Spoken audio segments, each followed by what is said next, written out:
Hola, buenas tardes. Bienvenidos a la parte 2 de la sección 3 del curso de análisis financiero inmobiliario. El día de hoy vamos a tener esta agenda, vamos a ver el avance que deberíamos de tener del caso de estudio que dejamos previamente. Vamos a definir unos esquemas de compra y venta de propiedades que nos van a servir para la evaluación de flujos en este tipo de proyectos. Y vamos a concluir con las medidas del presupuesto paramétrico. En teoría, el video de hoy es muy breve, no debemos de tomarnos mucho tiempo. Entonces, pues bueno, vamos a empezar. Habíamos dejado esos lineamientos en cuanto al caso de estudio. Para los que todavía no los han visto completamente, está el video en la lista de reproducción. Y para el día de hoy ya deberíamos haber trabajado estos tres puntos. El primero es realizar una investigación de productos, es decir, lotes similares por la zona en la que se encuentra el de nuestro caso de estudio. Y eso va a ser con el objetivo de postular el precio de venta para las unidades del proyecto que vamos a hacer. El segundo punto es postular un ritmo de venta de modo que se alcance el tiempo proyectado. Igual en los lineamientos del caso de estudio teníamos los tiempos que se establecieron para cada una de las cosas. Entonces, pues ahí es plantear el ritmo de ventas, ¿no? Aquí es una propuesta hecha pues a base de criterio de cada uno de ustedes que puede ser modificable en el futuro. Acuérdense que el Excel que estemos trabajando debe de ser posible de modificarse con algunos parámetros. Ahorita que les muestre el mío o el avance que tengo, van a ver. Y por último, construir la curva de costos de modo que el 30% del presupuesto se ejerza en los primeros 3 meses de la urbanización. Esto también después del video de la clase anterior ya pueden hacerlo. Ya vimos las fórmulas y los parámetros que se requieren. Y pues bueno, cuando terminemos este video ya vamos a poder hacer este cuarto punto, que es el que estaba pendiente de esta lista: construir el flujo mensual no apalancado del proyecto y determinar en ausencia de la deuda, es decir, que no hemos solicitado ningún crédito, tomamos eso como supuesto y hay que determinar cuánto se financiaría con capital y cuánto se financiaría con las preventas. Y aquí, pues como punto, era importante no olvidar incorporar el pago del predial asociado a la tierra mientras éste se desarrolla. Acuérdense que mientras no hayamos vendido los lotes o las unidades, nosotros como desarrolladores estamos a cargo del pago del impuesto predial. Entonces, pues bueno, vamos a empezar primero con los esquemas de compra y venta de propiedades y vamos a empezar con el más clásico, o bueno, con el más frecuente, ¿no? Una compra directa. Eso es una transacción que se hace entre dos partes. En este caso sería una desarrolladora inmobiliaria, que sería el comprador, y un tercero o el propietario de la tierra, que sería el vendedor. Durante el proceso suelen haber varios como subprocesos. No es una compra directa de que se firma el contrato en una semana y ya está, ¿no? Acuérdense que aquí la desarrolladora tiene que hacer varios estudios, los estudios de factibilidad, las proyecciones, los permisos y las licencias. Entonces, durante todo este proceso no se puede ejecutar la compra directa porque pudiese resultar que al final no es factible la tierra para el desarrollo, ¿no? Entonces ahí sería una pérdida importante para la desarrolladora. Hay una serie de procesos que se llevan a cabo. Primero se emite una carta de intención, luego un contrato de promesa de compra-venta y posteriormente se celebra el contrato de compra y venta. Entonces vamos a ver esto con un ejemplo. Vamos a suponer que el 1 de junio de 2021 hay una persona X que posee un terreno por 10 hectáreas que tiene puesto a la venta por 5,5 millones, es decir, 55 pesos por metro cuadrado. Entonces, el 15 de junio llega una desarrolladora y le indica a la persona X, que tiene la intención de comprar su terreno para hacer un proyecto de urbanización, ¿no? Yo digo, eso se lo puede decir o no. Sin embargo, pues todavía se tienen que llevar a cabo varios estudios, empezando con el de factibilidad y luego identificar si la urbanización pues va a ser posible o es viable en la zona. Por lo que lo primero que va a hacer esta empresa es emitir una carta de intención.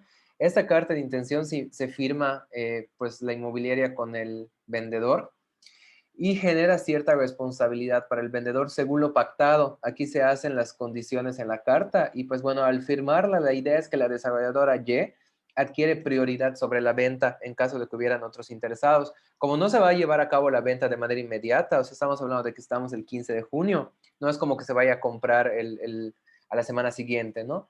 Entonces aquí se establecen ciertas condiciones y pues hay ciertos requerimientos, bueno, generalmente ciertas condiciones en las que el vendedor pudiese vender la tierra a otra persona. Por ejemplo, se establecen los precios máximos de compra. Aquí estamos diciendo que el vendedor tiene la intención de vender en 5,5 millones, pero si llega otra empresa o otro comprador y le dice, oye, yo te doy 15 millones por tu terreno, pues aunque yo tenga emitido una carta de intención, yo como desarrolladora nunca le voy a comprar el terreno a 15 millones porque va a dejar de ser factible para mí o viable porque pues va a estar muy caro. Entonces, en esta carta se establecen ciertos lineamientos y en teoría el vendedor ya adquiere esta responsabilidad de separar, es como un apartado de tierra, ¿no? Ahora vamos a pensar que de ahí al 20 de agosto del 2021 se terminan los estudios de factibilidad, pero aún no se sabe si se puede contar o no con todos los elementos para generar la compra, por lo que se procede a firmar una promesa de compraventa sujeta a ciertas condiciones que se establecen por ambas partes. Generalmente la empresa desarrolladora establece estas condiciones, pero lo hace de tal forma que sea viable para ambas partes. Sin embargo, el vendedor esta promesa la lee y puede argumentar que quiere agregar alguna otra condición y se puede, ¿no? Esta promesa de compraventa viene con un anticipo. Aquí ya la desarrolladora ya le da un anticipo al vendedor y se establecen también ciertas condiciones. Por ejemplo, la desarrolladora dice, te voy a comprar si tal, tal y tal se cumplen, ¿no? Principalmente, pues estamos hablando de permisos y licencias, porque si al final no se autoriza o se llega a que no es factible la construcción o la urbanización en esa zona, pues ya no tiene caso que se haga la compra porque pues ya no le va a servir la tierra a la desarrolladora. Entonces, desde un punto de vista financiero, podemos ver que esta promesa de compraventa es como una opción, como en productos derivados, las opciones derivadas. Al firmar la promesa de compra y venta, la desarrolladora adquiere pues el derecho de comprar la propiedad a futuro, más no la obligación. O sea, después de que se venza el plazo de la promesa de compra-venta, la desarrolladora puede decir, ¿sabes qué? Pues siempre no te lo voy a comprar, o sabes qué, sí, toma el dinero. Obviamente ahí hay penalizaciones que se establecen en el contrato. Generalmente si ya se pagó un anticipo, así como en las opciones de derivados, tú pagas una prima y si al final no haces la compra, pues la prima ya la pagaste. Lo mismo pasa aquí, pagas el anticipo y si al final decides no comprar la tierra, pues el anticipo ya está dado, ¿no? Ya no lo recuperas. Y pues establecen estas penalizaciones dentro del contrato. Y ya para finalizar, vamos a pensar que el 20 de septiembre de 2021 o antes se completa la transacción y ya se firman ahora sí los contratos de compra y venta ante un notario. La desarrolladora Y paga el saldo del valor de la propiedad a la persona X y en ese momento pues cada una de las partes paga los impuestos correspondientes, ¿no? En este caso la desarrolladora paga el ISAI, que es el impuesto sobre la adquisición de inmuebles, y el vendedor paga el ISR, que es el impuesto sobre la renta, ¿no? Eso ya igual se determina por parte de la notaría. Ahora, ese fue el esquema clásico, ¿no? Porque generalmente las desarrolladoras no cuentan con las tierras, a menos que tengan una reserva territorial, pero no es muy común, entonces generalmente van comprando propiedades conforme surgen las oportunidades. Entonces, hay otro esquema que se llama land share. En este esquema, en lugar de que se haga una venta de la tierra, es decir, en lugar de que el propietario de la tierra me diga a mí, desarrolladora, toma, te la vendo, págame, me dice, toma, te la aporto para el proyecto y tú me vas a pagar a través de los ingresos que genere el proyecto. En este caso, la idea es que la persona X aporta la propiedad. Eso se hace generalmente a través de un fideicomiso. Entonces, aporta la propiedad al fideicomiso y que va a estar manejando la inmobiliaria Y. Y aquí la inmobiliaria Y pues se compromete a pagar un porcentaje de los ingresos generados por el proyecto durante cierto periodo de tiempo. Obviamente aquí el riesgo para el vendedor pues puede incrementar porque no hay nada que le garantice que el proyecto va a salir exitoso, ¿no? Sin embargo, esto se analiza antes de, ahorita solo les estoy explicando el esquema. Entonces, bajo el mismo ejemplo, vamos a pensar que siempre tenemos a la misma persona que el 1 de junio posee el terreno de las 10 hectáreas que quiere vender en 5,5 millones, ¿no? Entonces aparece la inmobiliaria y en lugar de que le ofrezca comprarle su propiedad, le ofrece el esquema de land share al vendedor, el cual acepta. Entonces, aun cuando el vendedor de la propiedad acepta, el periodo de tiempo necesario para los estudios de factibilidad y todos los demás tiene que ser esperado. O sea, tampoco va a ser inmediato que se llegue el 15 de junio y en ese momento se aporte y ya empiezas a ganar, ¿no? Aún hay que esperar el tiempo. Entonces, vamos a dar el mismo tiempo, ¿no? El tiempo en el que se hubiera firmado el contrato de compra-venta. En este caso, el 20 de septiembre o antes, se firma el contrato de aportación al fideicomiso. Es decir, una vez que ya se hizo el estudio de factibilidad y todo bien, ya se tienen las licencias y los permisos y todo bien, Entonces ahí se establecen las condiciones y formas de pago para el propietario de la tierra y ya se comienza a trabajar en el proyecto. O sea, a partir de ese momento, la desarrolladora ya empieza a trabajar. Y pues bueno, tenemos un esquema híbrido que es una combinación entre la compra-venta directa y el esquema de Landshare.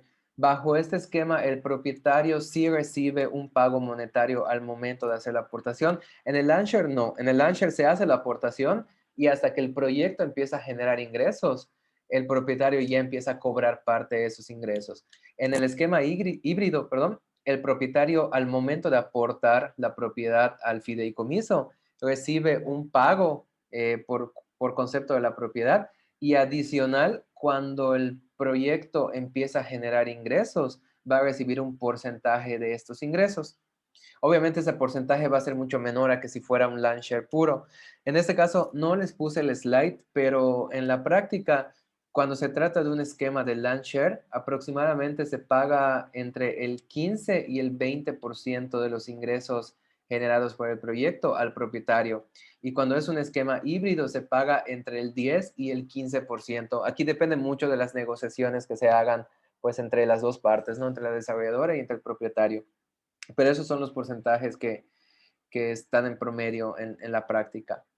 Ahora bien, esto es importante que lo comprendamos porque justo el caso de estudio que estamos trabajando es con un esquema de Landshare, entonces hay que ver dentro de la parte de la evaluación, en los flujos, hay que impactar pues el monto que va a estar recibiendo el propietario, ¿no? Ahí están las especificaciones en el caso de estudio. Ahora pues vamos a pasar ya a las medidas del presupuesto paramétrico que igual en la práctica, cuando estamos haciendo la evaluación, lo que hacemos es considerar ciertas medidas paramétricas que van en función de los costos de construcción y el valor de la propiedad. Esto es porque es muy complicado obtener los costos puntuales de cada uno de los conceptos antes de comenzar con el desarrollo, ¿no? O sea, estamos pensando de que, imagínate que apenas estamos en las negociaciones del launcher o de la compra y venta y que se quiera evaluar la posible rentabilidad que se obtenga con el proyecto, pues cómo yo voy a saber cuánto me van a cobrar por las carreteras, cómo voy a saber cuánto me van a cobrar por el alumbrado público. Entonces, todo esto se hace a través de evaluación, a través de parámetros ya establecidos con información histórica. O sea, después de varias repeticiones, ya se han desarrollado una serie de parámetros generales que van en función de costos de construcción y valor de la propiedad. Entonces, es como, podemos decir que es como un presupuesto general y obviamente conforme vaya avanzando el proyecto hay que irse ajustando y recalculando las valuaciones que estamos haciendo. Entonces, ahorita vamos a ver cuáles son estas medidas.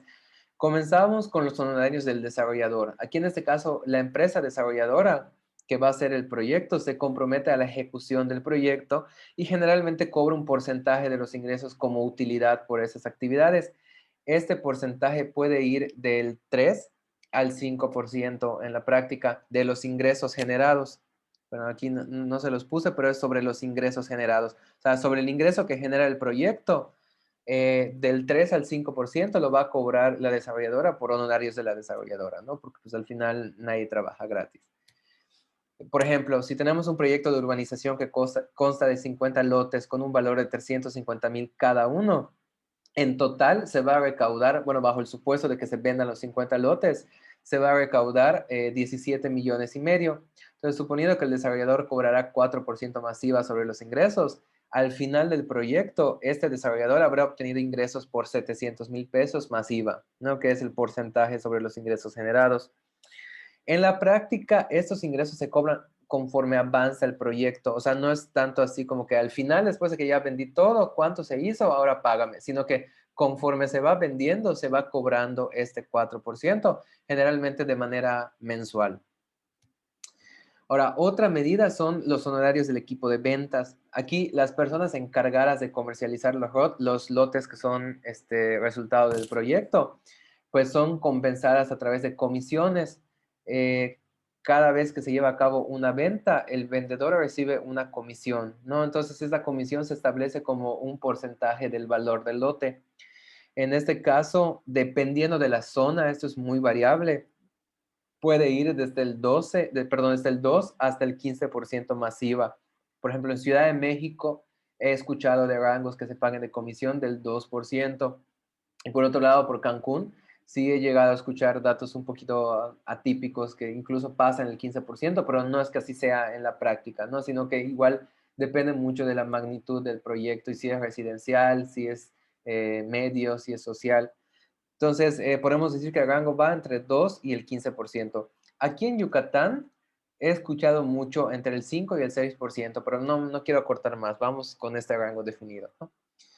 Ahora, una nota importante es que aunque el lote se compra a diferimiento, que usualmente cuando, no sé si han visto luego las publicidades de que paga con tanto de enganche y luego vas pagando cierta cantidad mensual. Esto es comprarlo a un plazo diferido, ¿no? Entonces, aunque el lote se compre a diferimiento, la comisión se paga al momento de firmar el contrato de compra-venta. Es decir, cuando el vendedor llega con el cliente a firmar que va a comprar el lote cuando termine el proyecto, entonces en ese momento el vendedor se lleva su comisión completa, ¿no? Ahí no hay de que te doy la mitad ahorita, te pago después. No, así es generalmente. Eh, este es un ejemplo, ¿no? Un proyecto de urbanización que consta de 50 lotes. El mismo ejemplo, 50 lotes de 350,000 cada uno. La comisión del vendedor es el 5% masiva. Entonces, cuando un vendedor consigue que el cliente firme el contrato de compra de un lote, este va a recibir la cantidad de 17,500 masiva. Y así es como se lleva a cabo este pago. En algunos casos, no es muy común, pero sí se ha escuchado. Hay esquemas de compensación para los vendedores que son de 50-50. O sea, te pago el 50% de la comisión al momento de la firma del contrato de compra y venta del lote y te pago otro 50% al momento de la escrituración, que acordémonos que no son lo mismo. O sea, una cosa es que el cliente se comprometa a la compra y venta y comience con un enganche y comience a pagar, a que el cliente termine ya de pagar todo y ya se haga la escrituración, ¿no? Entonces, bajo este caso y bajo el mismo ejemplo anterior, un vendedor estaría recibiendo la cantidad de 8,700 al inicio y 8,700, bueno, 8,700 masiva y luego 8,700 masiva al final. No es muy común que se lleve a cabo estas prácticas, pero sí se ha escuchado. Generalmente se paga todo al inicio, toda la comisión al inicio. Ahora bien, pasamos a los costos de urbanización. El costo de urbanización surge de los costos necesarios para equipar al desarrollo con la infraestructura necesaria, como lo vimos en la ley, ¿no? O sea, lo que me va a costar hacer las calles, la pavimentación, las tomas eléctricas, tomas de agua potable, los parques, las amenidades, etcétera, todo. Entonces, en seguimiento, nosotros dependemos de cotizaciones de diversos proveedores, no es un solo proveedor que hace, que hace todo esto, ¿no? Entonces, obtener el valor exacto al principio va a resultar complicado y es ahí cuando nosotros utilizamos las medidas paramétricas y el ajuste de las curvas S para poder evaluar esta parte, ¿no? Estos costos van a depender del tipo de desarrollo y de las amenidades que se incluyan. Mientras más amenidades, pues mayor va a ser el costo. Algunos ejemplos son de que aparte de lo que te exige la ley, pues hay quienes ponen una zona de lectura, hay quienes ponen una casa club, sala de fiestas, parque de mascotas, parque de ejercicio. O sea, todas esas amenidades que son adicionales son las que van determinando el costo de urbanización. Entonces, en la práctica, para evaluar estos costos, se considera un rango de entre 750 pesos a 2,000 pesos por metro cuadrado. Aquí, bajo el supuesto igual de que mientras más sean las amenidades o mientras más deluxe sea el desarrollo, pues más caro es el costo de urbanización, ¿no? Por ejemplo, si contamos con un terreno de 5 hectáreas, que son 50,000 metros cuadrados, vamos a suponer que el desarrollo que se va a hacer en este terreno va a tener las amenidades básicas, ¿no? Entonces, nosotros esperaríamos que el costo de urbanización sea cercano a los 750 pesos por metro cuadrado, que en este caso sería pues los 50,000 metros cuadrados por 750. Entonces, para este proyecto estaríamos esperando obtener, o bueno, tener de costos de urbanización o costos de construcción 37,5 millones.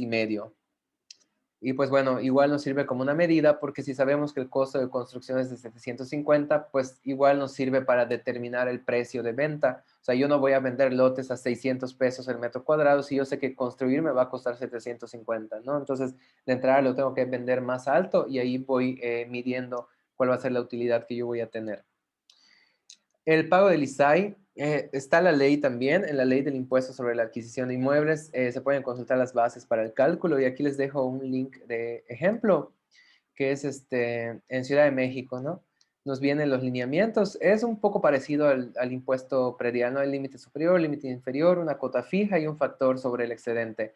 Pero esto varía mucho de un lugar a otro.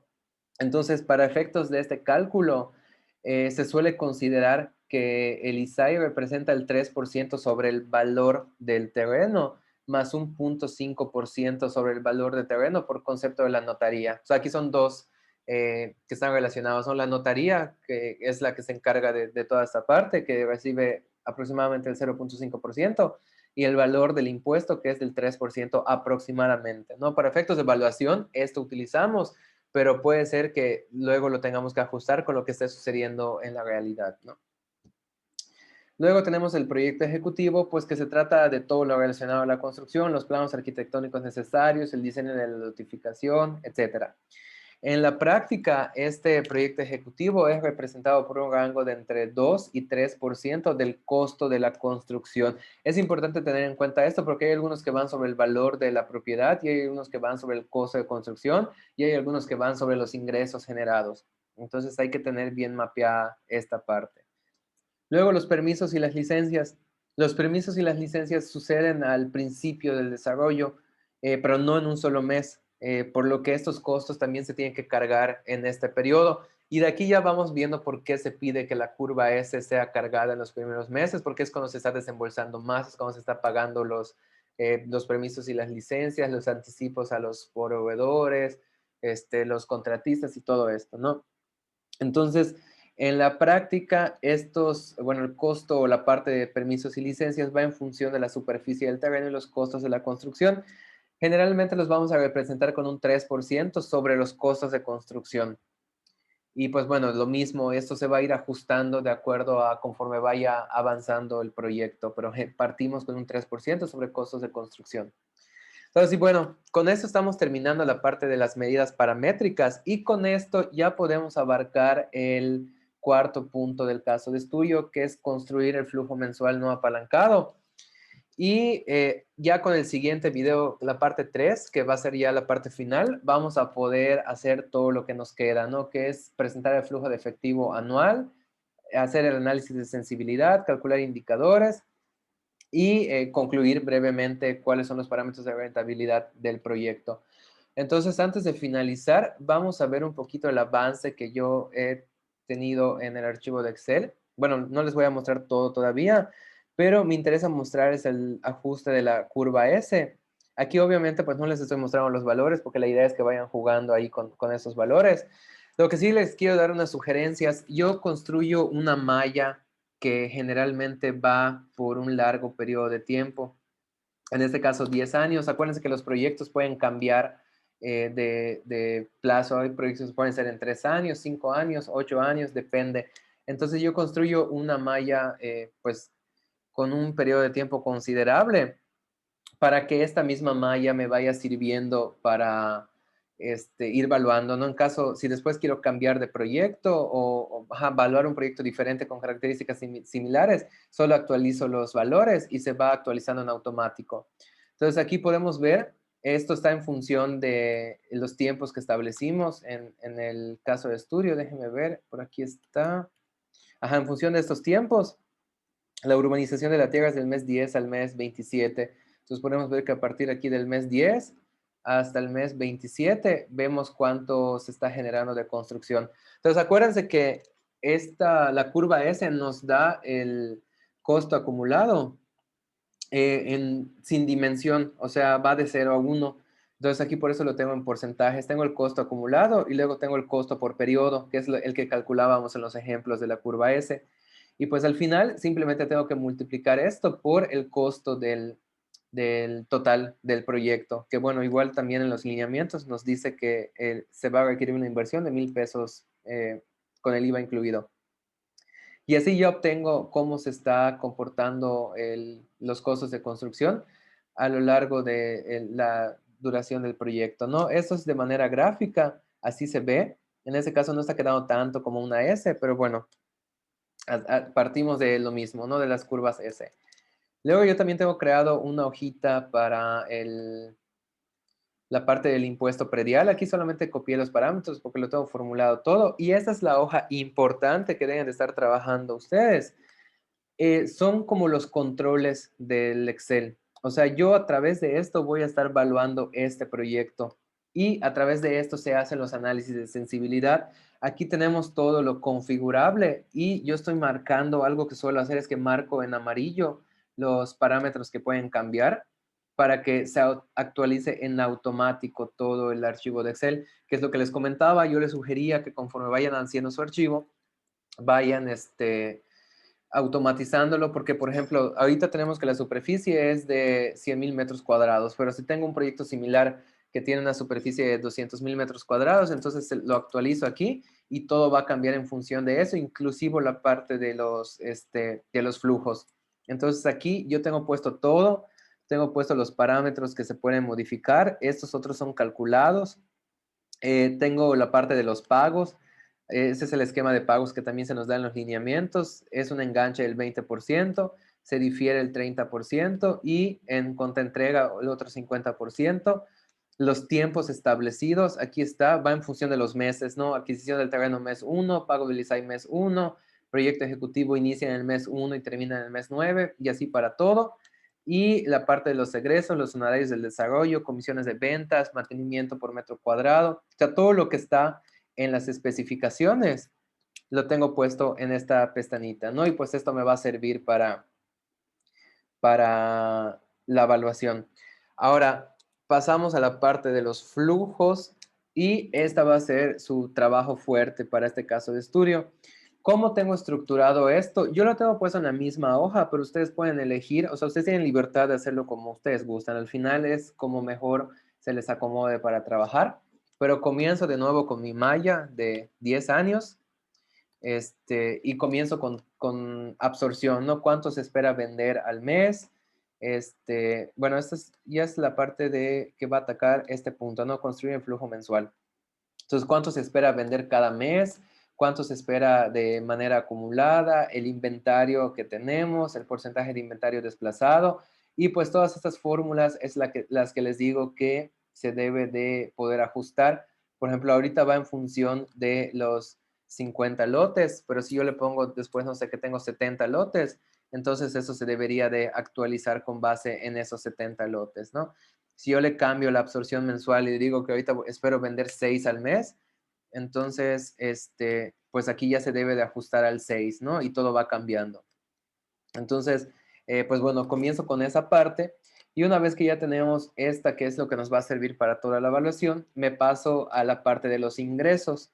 Entonces, aquí en los ingresos yo tengo la parte del enganche, que son los enganches que estoy recibiendo.